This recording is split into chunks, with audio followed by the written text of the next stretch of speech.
Hello नमस्कार दोस्तों। एक बार पुनः आपका स्वागत है अपने यूट्यूब चैनल सफलता की पाठशाला में। तो हम लोग अभी 2 दिन से वीडियो नहीं बना रहे थे क्योंकि अभी मेरा एग्जाम ड्यूटी चल रहा है। इसमें मैं अभी व्यस्त हूँ, इसलिए आपसे क्षमा चाहता हूँ कि मेरा वीडियो भी रेगुलर अपलोड नहीं हो पा रहा है। जैसे एग्जाम ड्यूटी खत्म होगा उसके बाद मैं आप लोगों के समक्ष रेगुलर अच्छे से वीडियो लेकर आऊँगा सारे सब्जेक्ट का। तो आज हम लोग आए हैं जो अभी हाल ही में मैट्रिक एग्जाम होने वाला है, जिसमें साइंस क्लास 10 का साइंस का प्रकरण जो है, साइंस में फिजिक्स में जो आता है बहुत ही इंपॉर्टेंट क्वेश्चन, जिसे हम लोग प्रकाश के प्रवर्तन से क्वेश्चन आता है।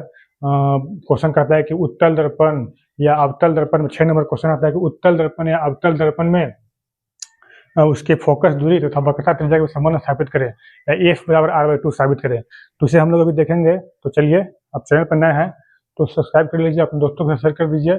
जितने भी 10 क्लास के मित्र आपके हैं या 11 क्लास के 12 का जितने भी आपके मित्र हैं सभी के पास शेयर कर दीजिए। आज हम लोग इसके पे बहुत ही इंपॉर्टेंट टॉपिक पढ़ने जा रहे हैं। उत्तल दर्पण या अवतल दर्पण दोनों को हम साबित करके दिखाएंगे किस प्रकार से बहुत ही आसान तरीके से साबित कर सकते हैं, सिद्ध कर सकते हैं एफ बराबर आर बाई 2। यानी अवतल दर्पण उत्तल दर्पण की जो फोकस दूरी होती है वो वक्रता त्रिज्या की आधी होती है। तो चलिए हम लोग आज उत्तल दर्पण अवतल दर्पण में सिद्ध करेंगे। आप जानते हैं कि ये जो चैनल है इस पे आपको सारे क्लास के वीडियो 9, 10, 11, 12 उसके बाद कोई भी कंपटीशन एग्जाम होता है, एसएससी होता है, रेलवे होता है, बीपीएससी होता है, सारे एग्जामों की संपूर्ण तैयारी करवाई जाती है। तो हम लोग चलिए आज क्लास स्टार्ट करते हैं। आज हम लोग पढ़ेंगे गोलीय दर्पण का जो प्रकार होता है, 2 प्रकार का होता है, अवतल दर्पण होता है और एक होता है उत्तल दर्पण। इसके बारे में हम लोग बहुत ही डिटेल्स पढ़ेंगे जब नया से स्टार्ट करेंगे। अभी हम लोग रिकैप कर रहे हैं। जो भी एग्जाम होने वाला है उसमें 6 नंबर क्वेश्चन पूछता है, एफ बराबर आर बाई 2 साबित करें और गोलीय दर्पण की वक्रता तथा फोकस दूरी के भी संबंध स्थापित करें। तो हम लोग अभी अब पहले अवतल दर्पण सिद्ध करेंगे कि अवतल दर्पण में कैसे साबित किया जाता है, और दूसरा उत्तल दर्पण में उत्तल दर्पण कैसे साबित किया जाता है। तो पहले हम अवतल दर्पण में करेंगे। तो सबसे पहले हम लोग अवतल दर्पण का एक चित्र बनाएंगे। हम जानते हैं कि अवतल दर्पण का बाहरी सतह रचित किया रहता है। पहले हम चित्र बनाएंगे, ध्यान से देखिएगा, बहुत ही आसान तरीके से समझ आएगा। यानी हम लोग जानते हैं कि अवतल दर्पण का वह दर्पण होता है, यानी जो अवतल दर्पण होता है वो किसी गोलीय दर्पण को काट करके बनाया जाता है।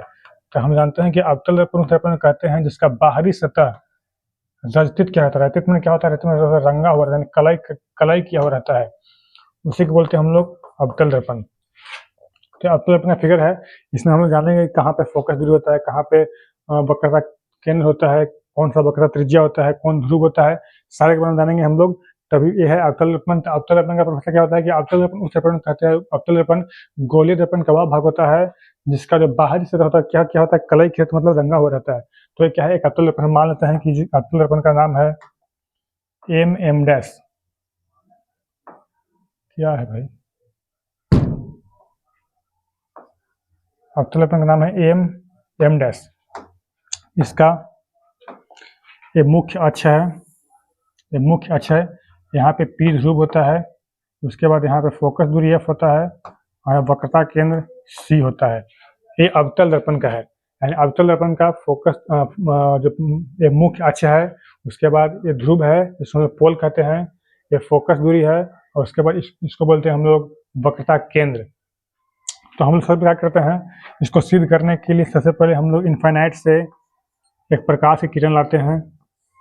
प्रकाश की किरण लाते हैं जो दर्पण से परावर्तन के बाद, जब कोई भी किरण प्रकाश किरण आती है तो दर्पण से परावर्तन के बाद वो जाए कहीं भी मिलती है। तो इसका नियम है कि जो दर्पण से परावर्तन होता है इसका, तो मुख्य अक्ष से आकर मिलती है। आप लोग ध्यान से देख रहे होंगे कि किरण है वो मुख्य अक्ष को पार कर रही है इस प्रकार से। ये आपतित किरण हुआ, अरे हुआ, इसको हम लोग बोलेंगे आपतित किरण। ये आपतित किरण है और यह है परावर्तित किरण।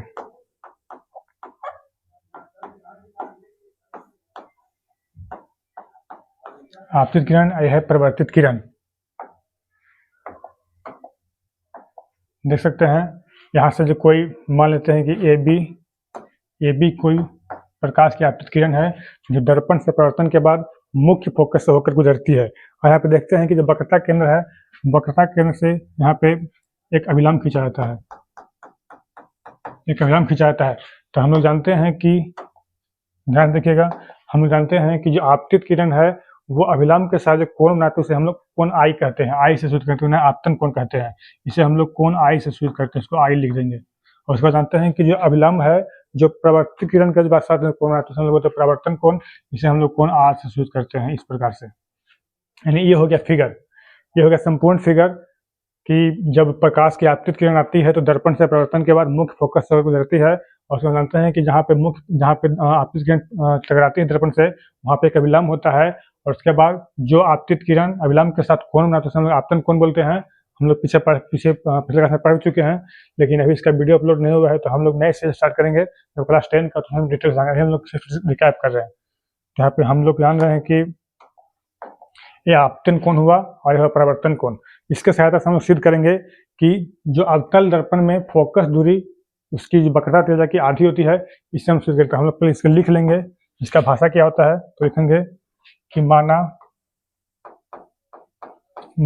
एम डैश एक अवतल दर्पण है, माना एम डैश एक अवतल दर्पण है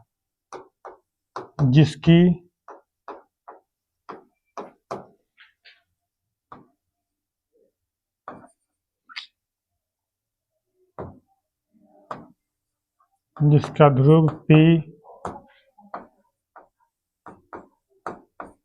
वक्रता केंद्र C तथा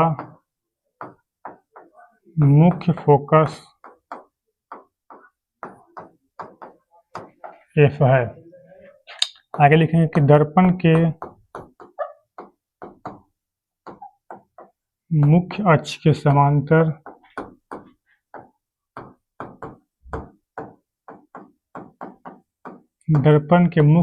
समांतर AB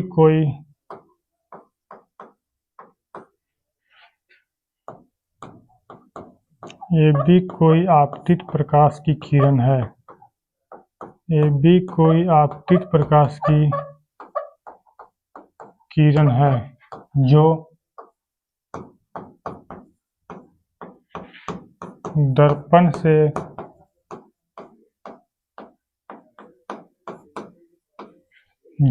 से अपवर्तन के बाद मुख्य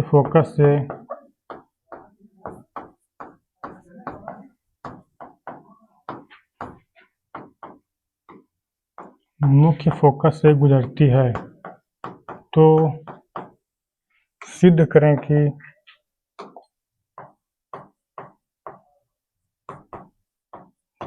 करें कि F बराबर R बाई 2 या R बराबर 2F। ये हो गया इसका भाषा, ये फिगर हो गया, इसका भाषा अगर इतना आप लिख देते हैं तो समझिए कि आपका 3 नंबर फिक्स हो गया, 3 से 4 नंबर आपका फिक्स हो गया। और ये जो क्वेश्चन है, ये प्रकाश के परावर्तन जो चैप्टर है, पहला चैप्टर, उससे 6 नंबर क्वेश्चन आता है हमेशा। तो ये था फिगर इसका, और यह है भाषा, आप इसे नोट कर लीजिए। उसके बाद हम लोग आगे चलेंगे, किस प्रकार से साबित करेंगे, नोट कर लीजिए।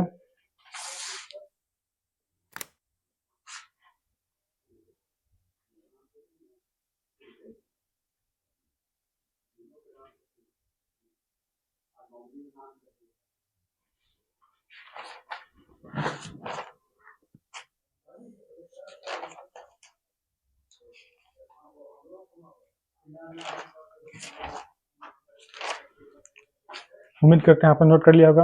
और हम लोग जानेंगे इसके बाद क्या लिखेंगे। इसके बाद हम लिखेंगे सबसे पहले प्रकाश के प्रवर्तन के नियम से। तो प्रकाश का प्रवर्तन का 2 नियम होता है। पहला नियम कहता है कि आपतित किरण परावर्तित किरण तथा आपतित बिंदु पर डाला गया अभिलंब तीनों के समतल में होता है। उसके बाद दूसरा नियम कहता है कि आपतन कोण तथा प्रवर्तन कोण आपस में बराबर होते हैं। तो हम लोग पहले लिखेंगे इससे अगला,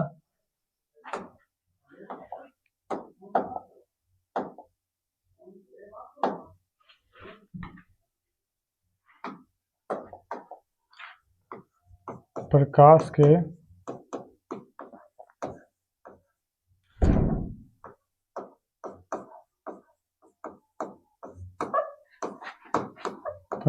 के प्रवर्तन के नियम से। क्या कहता है प्रकाश के प्रवर्तन का नियम, कि जो आपतन कोण होता है वो परावर्तन कोण के बराबर होता है। यानी कोण आई बराबर कोण आर। तो आप देख सकते हैं कि कोण जो आई है, ए वाला कोण और ए वाला कोण दोनों आपस में बराबर होता है, यानी कोण आई बराबर कोण आर होता है। और क्या कहता है, लेकिन यहाँ पे क्या कहता है, ध्यान सुनिएगा, लेकिन यहाँ पे ध्यान से देखिएगा कि ये तो कोण आई बराबर कोण आर हो गया, लेकिन कहता है यहाँ पे सुनिएगा ध्यान से कि यहाँ पे ई वाला जो कोण है, ई वाला कोण यहाँ जब यहाँ आई है ए वाला कोण, तो ए वाला कोण भी क्या होगा, तो ए वाला कोण भी आई होगा। तंग करके रखिएगा।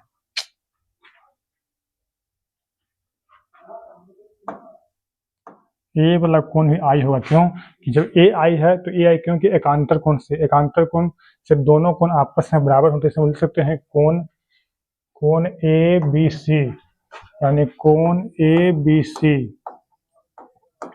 कोण ए बी सी बराबर कोण ए बी सी, यानी कोण ए बी सी बराबर कोण बी सी एफ, कोण बी सी एफ किससे होगा, तो ये होगा एकांतर कोण से, क्योंकि जानते हैं कि जब दो रेखाओं, दो समांतर रेखाओं को त्रिज्या के साथ काटती है तो उसके एकांतर कोण आपस में बराबर होते हैं।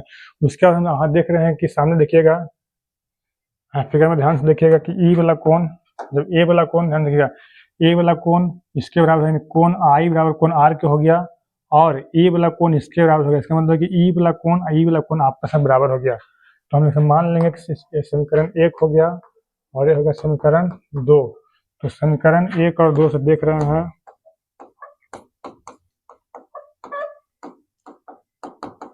समीकरण 1 और 2 से, तो समीकरण 1 और 2 देखते हैं कि यहाँ पे इस त्रिभुज में दो कोण आपस में बराबर है, यानी ए वाला कोण और ए वाला कोण आपस में बराबर है। तो जब दो कोण आपस में किसी त्रिभुज में बराबर होता है तो वो त्रिभुज कौन सा होता है, तो वो त्रिभुज समद्विबाहु त्रिभुज होता है। और हम जानते हैं कि समद्विबाहु त्रिभुज की दो भुजाएं आपस में क्या होती है, तो बराबर होती है। तो यहाँ पे देख रहे हैं कि जब ई वाला कोण है, इस समद्विबाहु में होता है कि जो कोण बराबर हो, जो कोण आपस में बराबर होते हैं उसके आमने सामने की भुजा आपस में बराबर होती है। इसका मतलब है कि ये जो कोण है, ए वाला कोण, यानी कोण आई के सामने की भुजा बी एफ है और कोण आर के सामने की भुजा सी एफ है। इसका मतलब कह सकते हैं समीकरण 1 और 2 से बी एफ बराबर सी एफ लिख सकते हैं। समीकरण 1 और 2 से बी एफ बराबर सी एफ कैसे आया, तो समीकरण 1 और 2 से देख रहे हैं कि जब दो त्रिभुज बराबर है, समबाहु त्रिभुज है, पहले से लिख सकते हैं, किससे लिखे हैं कि समीकरण 1 और 2 से त्रिभुज, कौन सा त्रिभुज है, त्रिभुज बी सी एफ, त्रिभुज बी सी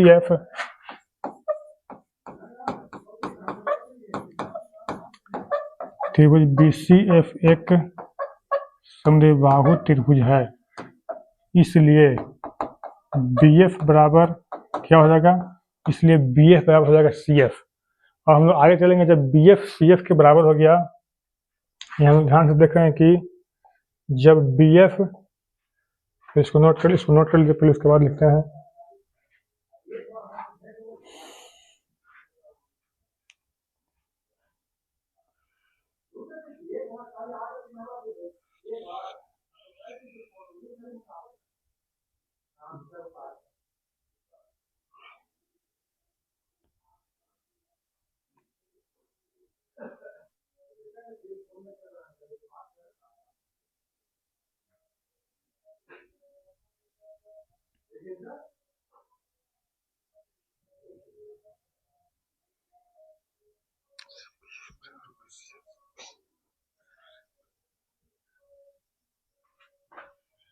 देख सकते हैं आगे, और हम आगे देखेंगे कि ए वाला कोण, यानी जब ये दोनों भुजा आपस में बराबर हो गया, यानी कौन भुजा, यानी जब बी एफ और सी एफ भुजा बराबर हो गया, तो हम लोग देख सकते हैं कि यहाँ पे बी सी एफ है, ध्यान से देखिएगा,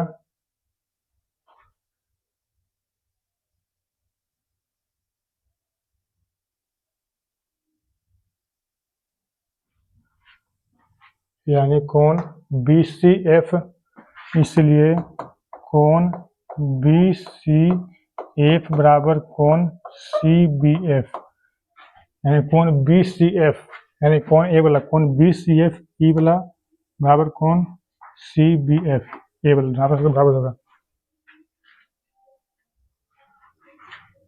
जब बराबर होगा तो आगे देख सकते हैं कि ये तो ये हो गया, इसको हम मान लेंगे समीकरण नंबर 3।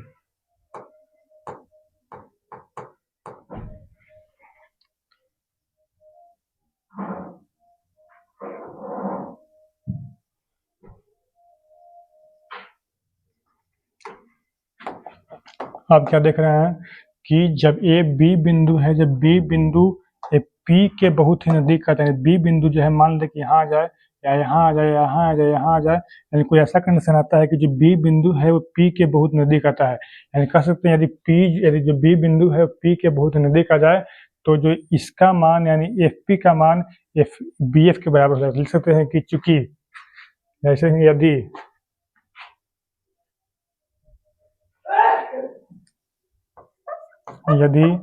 बी एफ के बी पी के बहुत ही निकट हो, बी पी के यदि बी पी के बहुत ही निकट हो तो कह सकते हैं कि जहाँ पे बी एफ होगा यानी बी एफ बराबर क्या हो जाएगा, तो बी एफ बराबर पी एफ हो जाएगा। इसको हम लोग मानेंगे समीकरण नंबर 4। अब देखते हैं कि जब बी एफ बराबर पी एफ हो गया और समीकरण 4 हो गया तो अब हम देखते हैं कि हमको निकालना है यहाँ से आकर दूरी। हम लोग कहते हैं हमको पी सी का मान निकालना है, पी सी, तो पी सी को हम कैसे लिख सकते हैं, यानी यहाँ से यहाँ की दूरी को लिख सकते हैं पी सी बराबर P F plus C F, लिख सकते हैं पी सी बराबर P F plus C F. तो इसको हम लिखेंगे चित्र से,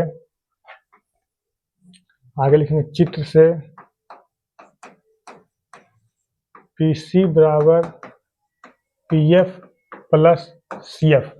और हम देख रहे हैं कि ये जो पी सी का तो पी सी हो गया बराबर पी एफ का पी एफ हो गया प्लस, अब सी एफ क्या होगा तो देख रहे हैं कि ये वाला जो बी एफ बराबर सी एफ है इसको हम लोग मानते हैं, इसको मानते हैं समीकरण नंबर 3।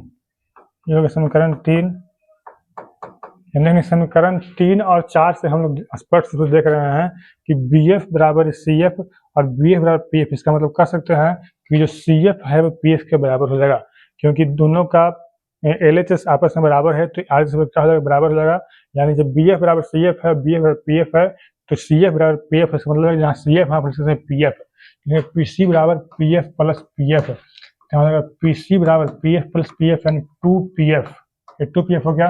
ऐसा मान निकालेंगे तो देख सकते हैं पीसी, पीसी क्या है, हम देख सकते हैं पीसी यानी यहाँ से यहाँ की दूरी को पूरी दूरी क्या बोलते हैं, तो यहाँ से यहाँ की दूरी को कुल दूरी को बोलते हैं आर बोलते हैं, इसको बोलते हैं वक्रता त्रिज्या, यानी यहाँ से यहाँ की दूरी को बोलते हैं वक्रता त्रिज्या। और पीएफ मतलब ध्रुव से फोकस तक की दूरी को बोलते हैं फोकस दूरी, इसे हम लोग बोलते हैं एफ। इसको यहाँ से यहाँ को एफ बोलते हैं और यहाँ से यहाँ बोलते हैं आर, वक्रता त्रिज्या। क्या लिख सकते हैं, यहाँ लिखेंगे कि जहाँ पीसी है, जहाँ पीसी है वहाँ पे लिखेंगे आर, यानी आर बराबर 2 गुना पीएफ मतलब क्या है, पीएफ देख सकते हैं पीएफ मतलब क्या है एफ, जहाँ पे पीएफ एफ क्या से 2 निकालेंगे, इसलिए आर बराबर क्या हो जाएगा, आर बराबर 2f, या जब हम एफ बराबर निकालेंगे तो एफ बराबर क्या हो जाएगा r/2। ऐसा स्पष्ट रूप से दिख सकता है कि जो अवतल दर्पण की वक्रता त्रिज्या होती है, अवतल दर्पण की फोकस दूरी वो वक्रता त्रिज्या की आधी होती है। ऑब्जेक्टिव क्वेश्चन पूछता है कि अवतल दर्पण या उत्तल दर्पण की फोकस दूरी वक्रता त्रिज्या क्या होती है, आधी होती है, दुगनी होती है। तो अवतल दर्पण की वक्रता त्रिज्या अवतल फोकस दूरी वक्रता त्रिज्या की आधी होती है और स्थिर भी हो गया। उम्मीद करते हैं आपको समझ आया होगा। उसके बाद अब हम देखेंगे इसके बाद कि उत्तल दर्पण में किस प्रकार साबित करेंगे, यानी सेम यही प्रोसेस रहेगा, बस उसका थोड़ा सा चित्र दूसरा रहेगा। तो पहले से नोट कर लीजिए, इसको हम आगे चलते हैं।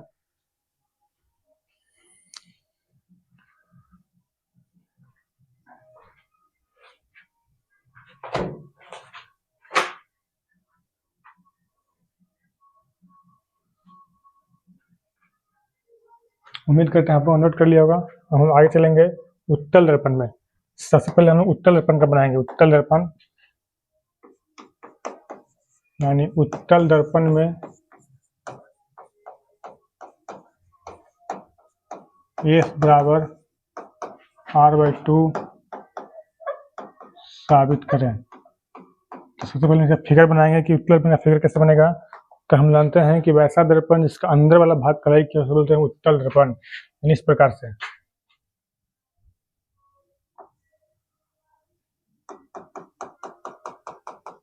इसका अंदर वाला भाग कलाई किया मतलब रंगा हुआ है, और ये हो गया इसका मुख्य अक्ष हो गया, यहाँ ध्रुव हो गया, यहाँ मुख्य फोकस हो गया, और यहाँ वक्रता केंद्र हो गया। अब जब किसी अनंत से, जब अनंत पर रखा हुआ कोई वस्तु से जब कोई आपतित किरण आती है तो वो दर्पण से परावर्तन के बाद मुख्य फोकस से आकर मिलती हुई प्रतीत होती है। इस प्रकार से मुख्य फोकस से मिलती हुई प्रतीत होती है। उसके बाद इस पे जब हम एक अभिलंब खींचते हैं इस प्रकार से आता है।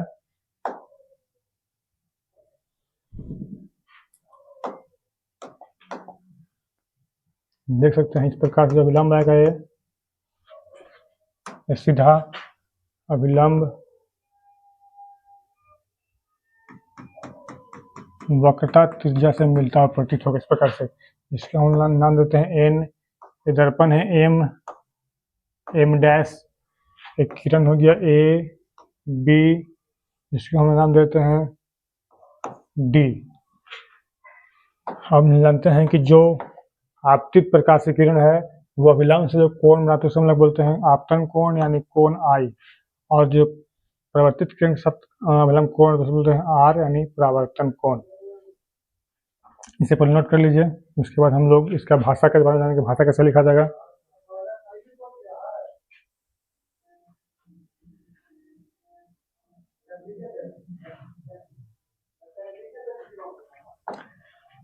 ये जो कोण है ए वाला कोण आर और ए वाला कोण आर, ये दोनों कोण शीर्षाभिमुख कोण से आपस में बराबर होगा, और ए वाला कोण आई और ए वाला कोण आई संगत कोण से आपस में बराबर होगा। यानी इसे हम लोग संगत कोण से आपस में बराबर कहेंगे। तो हम सिद्ध करेंगे ए बराबर टू, तो भाषा क्या होगा। तो भाषा के बारे में लिख सकते हैं जिस प्रकार से पिछला लिख सकेंगे कि माना एम एम डैश एक उत्तल दर्पण है जिसका ध्रुव P, मुख्य फोकस F तथा वक्रता केंद्र C है। आगे लिखेंगे कि अनंत पर रखी हुई कोई वस्तु A से निकलने वाली प्रकाश की आपतित किरण दर्पण से परावर्तन के बाद उसके मुख्य फोकस से होकर गुजरती हुई प्रतीत होती है। तो सिद्ध करें कि F बराबर r/2। इसका भाषा हो गया। उसका हम जानेंगे कि हम सबसे पहले लिखेंगे कि प्रकाश के प्रवर्तन के नियम से। तो प्रकाश का प्रवर्तन के नियम क्या कहता है।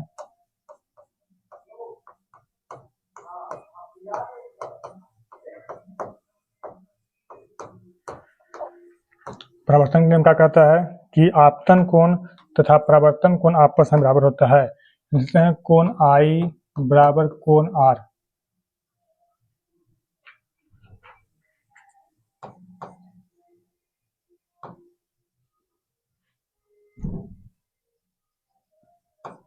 मच्छर तंग कर रहे थे हमको। कोण आई बराबर कोण आर, यानी ई वाला कोण और ई वाला कोण आपस में बराबर है। अब हम देख रहे हैं त्रिभुज BCF में आगे लिखेंगे कि कोण, यहाँ पे लिखेंगे कोण B, कोण NBD, कोण NBD बराबर कोण CBF। कोण CBF ये क्या हो जाएगा, तो हो जाएगा शीर्षाभिमुख कोण से। शीर्षाभिमुख कोण से यानी आमने सामने के कोण आपस में बराबर है। ये हो जाएगा शीर्षाभिमुख कोण से यानी आमने सामने कोण आपस में बराबर है, यानी ए वाला कोण और ए वाला कोण आपस में बराबर है। इसके बाद हम देख रहे हैं कि कोण, अब देख रहे हैं कोण ABN, यानी कोण ABN बराबर कोण ई वाला कोण इसका, यानी कोण ABN बराबर कोण BCF। ये क्या होगा, तो ये होगा संगत कोण से। यह संगत कोण से। इसको नोट कीजिए, इसको हम आगे देखेंगे क्या है इससे।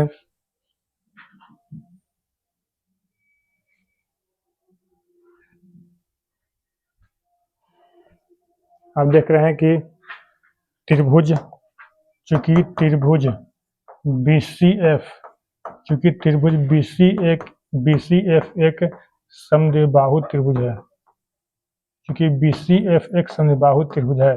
तब जब समद्विबाहु त्रिभुज है तो उसका दो भुजा आपस में बराबर होगा। देख रहे हैं कोण I और कोण R आपस में बराबर है, तो कोण R के सामने वाला भुजा FC और कोण I के सामने वाला भुजा BF आपस में बराबर लिखेंगे, इसलिए कोण, इसलिए भुजा कौन कौन हो जाएगा, तो CF बराबर BF। ये होगा समीकरण 1, ये होगा समीकरण 2, ये होगा समीकरण 3 और ये होगा समीकरण, इसका मान समीकरण 4। यानी त्रिभुज BCF एक समद्विबाहु त्रिभुज है तो CF किसका BF। अब हम लिखेंगे आगे कि यदि अब क्या करते हैं कि ये वाला जो बिंदु है B, मान लेते हैं कि इसके बहुत ही नजदीक है, मान लेते हैं कि बिंदु B यहाँ आता है। यदि B P के बहुत ही निकट हो, यदि B P के बहुत ही निकट हो,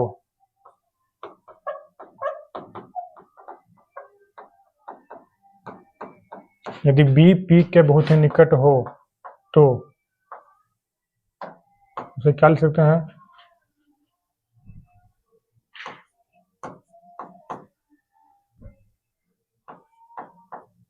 यदि B P के बहुत ही निकट हो तो लिख सकते हैं कि BF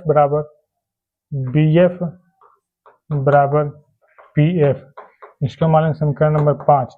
अब देख रहे हैं कि BF समीकरण 4 और 5 से, जो समीकरण 4 और 5 BF दोनों बराबर है, मतलब क्या होगा CF किसका होगा, PF का होगा। आगे लिखेंगे कि हम लोग आगे लिखते हैं, जब पूरा दूरी निकालना होगा तो क्या लिखेंगे। अरे भाई क्या कर रहा है,